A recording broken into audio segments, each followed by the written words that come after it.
Hi, I'm Lisa McLeod. I'm the MVP for Nepean, and I'm also the host of LMAC Today. Now, today's episode is a fun one for me because there are three people I've known since they were younger. They happen to spend their summers working with me, but they're also family friends. And I have to say, it's a pleasure to have them on. So I have Vincenzo Calla here, Jesse Currie, and RJ Fromm. Now I'm going to start with you, RJ, because I've sort of told everybody a story about your first time at Queen's Park. And you were about 10 years old. You were here with my daughter, Victoria, and your parents. And I just won my, let's say, fourth election, I think. And we were coming up for my swearing in. And Victoria, who's a little bit younger than you, took everybody on a ghost hunt. Yeah. And there's ghosts in Queen's Park. It's a legend, and former Sun columnist Christina Blizzard would write about this. And Christina, who knew Victoria, showed her where all the ghost places were, or sightings had been. And Victoria took you on a little walk, and it created quite an alarm. Absolutely. Parents of Nepean. Yeah. And we found you. Yeah, that was something. Well, because you have, like, at that time, you had your office on Fallowfield. Yeah. So when I came here, I just thought this was this whole place was your Toronto office. Yeah. So I used to go and run around the halls in your office in Ottawa. So coming here, I'm like, oh, it's just the same thing. So I did that. And then I found out from my dad, I can't be doing that. No, especially because there were so many of you. I think we had 11 or 12 kids that were all the same age. And you were running around Queen's Park, but we're in Toronto. Yeah. And some of the kids had never been out of Ottawa, and especially rural Ottawa. So it was quite frightening. Anyway, we found you guys in the library, and the entire security team here was up in arms. So that was kind of fun. Now, Vincenzo, you've been in politics a long time. Fully in it it'll be 4 or 5 years now. Yeah. Around the pandemic time. Yeah. I've always been interested. And you have your own podcast. You're doing a lot of research on Barrhaven and the history of Barrhaven. And you do most of my podcasts. This is the stuff that you and RJ work on quite a bit for me. So what's your impression of Queen's Park? You've been here a few times. You've got your picture taken with Doug Ford. We're working on a cookbook together. Yeah. Yeah. It's just a grand place. Like I was telling Jesse this yesterday, it's just surreal. And I used the word awesome, but not awesome in the sense of we use it sort of the way we use it, but sort of you're in awe of it. It's just like these hallways and this grand staircase. And the one thing I told Jesse, and every time I come, is the house is a lot smaller than I expected. It looks, once you're in it, it feels a little smaller than it looks like on TV. So, oh, really? Yeah. Well, I think maybe because I've been in the Commons before, and House of Commons is grand and there's a glass ceiling and all that. Yeah. It's 3 times the size. But that was the one thing that shocked me about Queen's Park, that I'm like, oh my goodness. It looks like the premier's right there. It looks bigger on TV. So, yeah. But it's an amazing place. That's good. Now, Jesse, I'm not sure. Is this your first time here? And this is my first time in Queen's Park. Wow. And so you and I, full disclosure, you're my daughter's best friend. You've been to my house many, many times. And I don't know if you even knew I was a politician until recently, or did you? Definitely not for the first while of knowing Victoria. Yeah. No, I didn't. But yeah, I've always been interested in politics. So when I found out that you're the MPP, I thought that was pretty. Yeah, it worked out really, really well because we needed some summer students, and I let you know that there was an option there to start, and so it's been quite funny. Yeah, and then we've been working on a number of issues together. You do a lot of the media, you do a lot of press secretary work, and so are you having fun in the job? Oh, absolutely. Yeah. Yeah, no, I loved it. I think it was one of the best summers I've ever spent, and absolutely the most interesting job I've had. Yeah, so, yeah. That's good.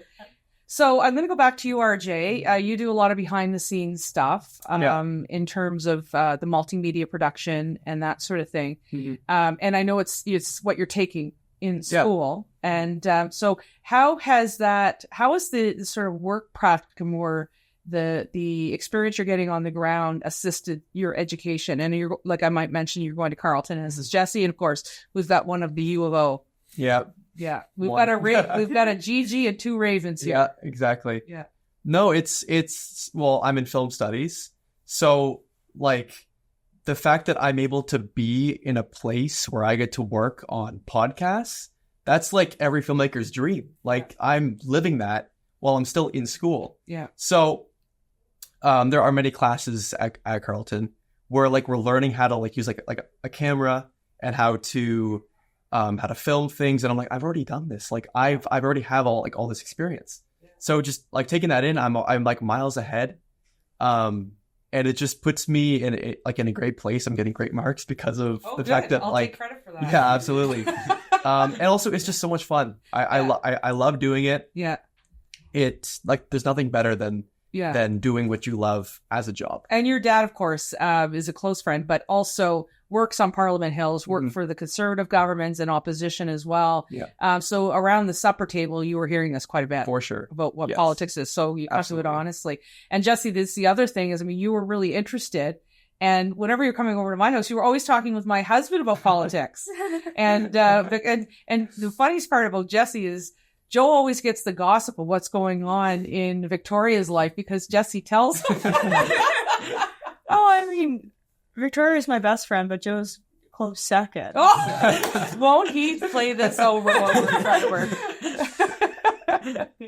So you're having fun. Do you feel like you're learning with the work that you're doing at school? Absolutely, yes. It really ties in. For a little context, I'm in my second year of social work at Carleton, and a lot of the classes I'm taking, especially this year, are policy-based. So actually being able to see the legislative side and meeting all the different ministers has been extremely interesting and like absolutely connecting to my studies. So yeah, and I mean it gives you a bit more context, right, about how the sausage gets made, is what we say. Politics. Now you live, breathe, and study. You do everything political. I think you're just a unicorn that way. Like it's just like, do you really exist?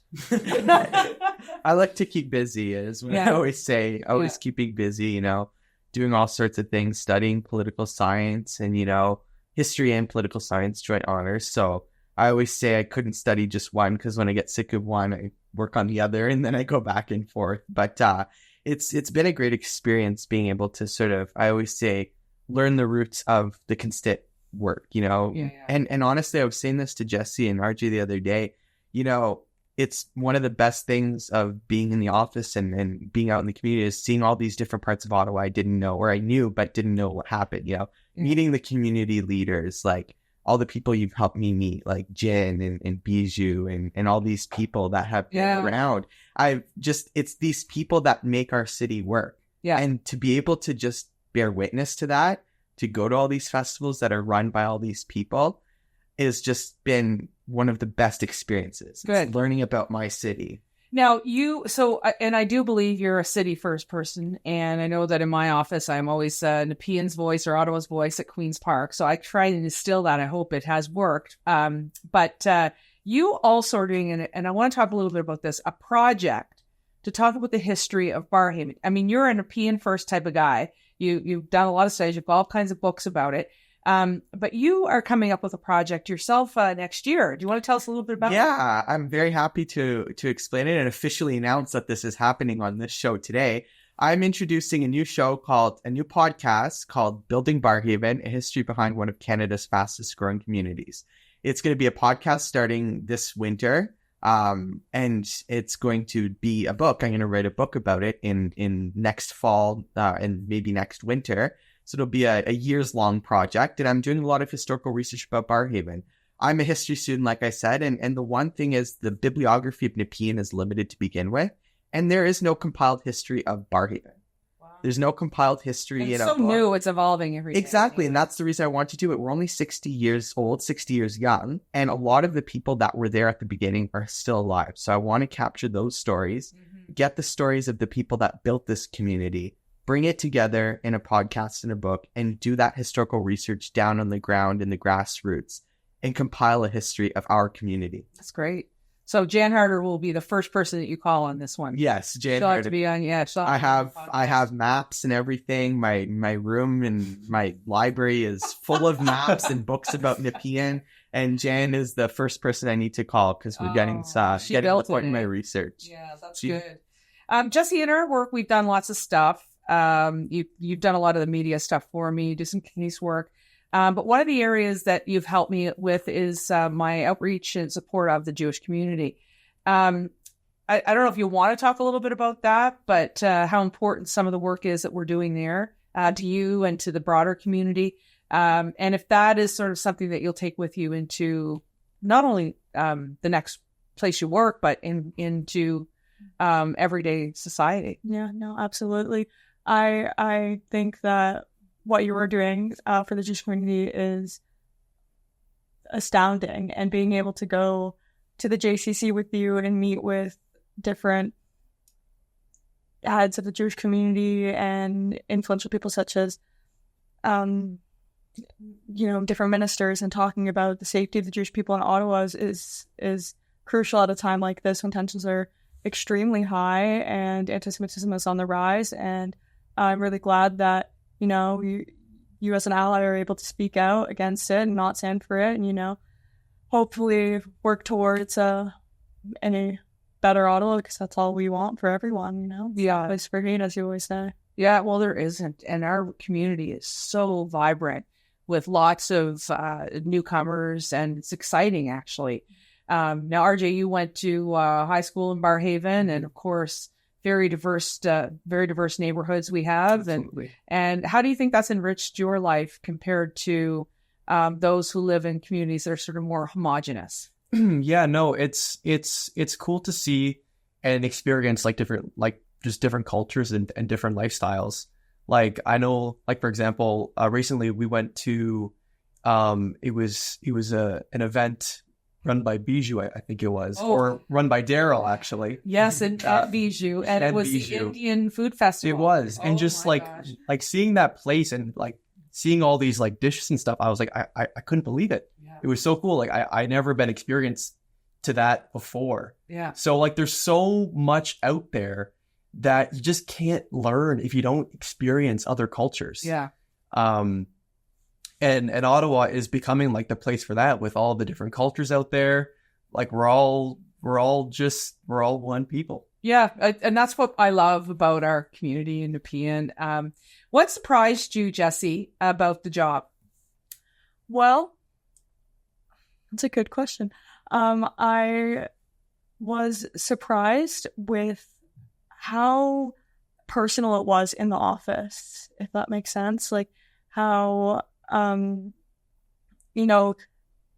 all constituents are welcome to phone in and just either express their opinion, seek help, and just how common it was for people to reach out to their MPs and their MPPs. I wasn't expecting as much casework as there was in the constituency office. Yeah. Exactly. It is a community place. Mm-hmm. And when I was on Fallowfield, as you'll remember, we used to get people come in and they bring us coffee and donuts and all sorts. We get a little bit of that now, but we're a bit more removed for safety concerns, as people know. Now I'm going to wrap this up on you, Vincenzo. What are you taking away from this? As everyone now knows, I'm not running again, and we're doing lots in the community, but I'm not running again. And I've always told you, you have to be a politician because of your love and your desire to help. So tell us, what are your plans? Well, I've always... And is RJ your campaign manager? Because he looks very intent here. I'm going to say this. I've always wanted to be a teacher. Since I was 5 years old, I have had this desire and this passion for education. I had a lot of anxiety and all that when I was little, and I had a lot of, as you may not believe, because I'm sitting here with my MPP on camera on YouTube, and all these 30 million thousand people, well, probably a couple 100,000 people. Definitely 30 million thousand. I like that. Well, let's say a couple 100,000 people are probably gonna see this on Twitter, Facebook, or YouTube or whatever over time. This was not. I was always scared. When I was in elementary school, I hated having my picture taken. I didn't want to be on camera. So the fact that I'm here today is crazy that I was able to sort of step out, and that really happened during COVID when I started my podcast.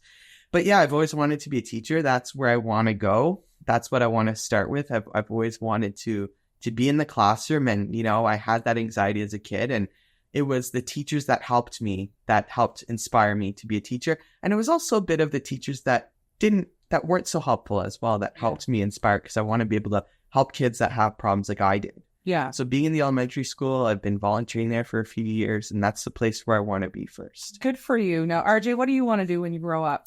I don't know yet what I want to do when I grow up, but I want to know what you do. Yeah. Well, I mean, like, this experience here has just kind of furthered my passion and my love for film.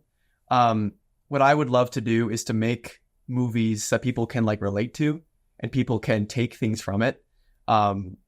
It's interesting, like seeing or hearing like your speeches and like just the way that like you say certain things.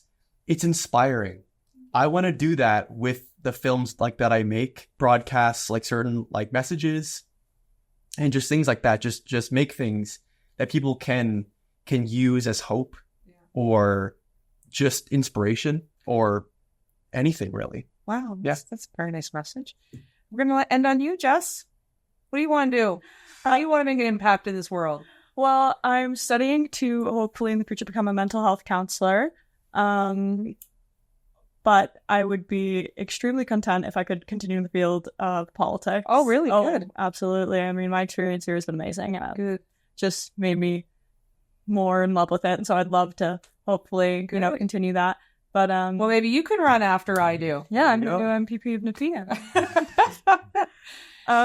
But yeah, I'm excited to see what the future holds, but probably in the field of social work. Excellent. Well, listen, I think that you're all three of you are inspiring to me. Our last episode, we had 3 inspiring young women. And I think that, you know what? We always worry about the next generation. And I have to tell you, with these 3 that I've had the privilege of working with over the last while, the future, especially in Nepean, is in good hands. It's Lisa McLeod for LMAC Today.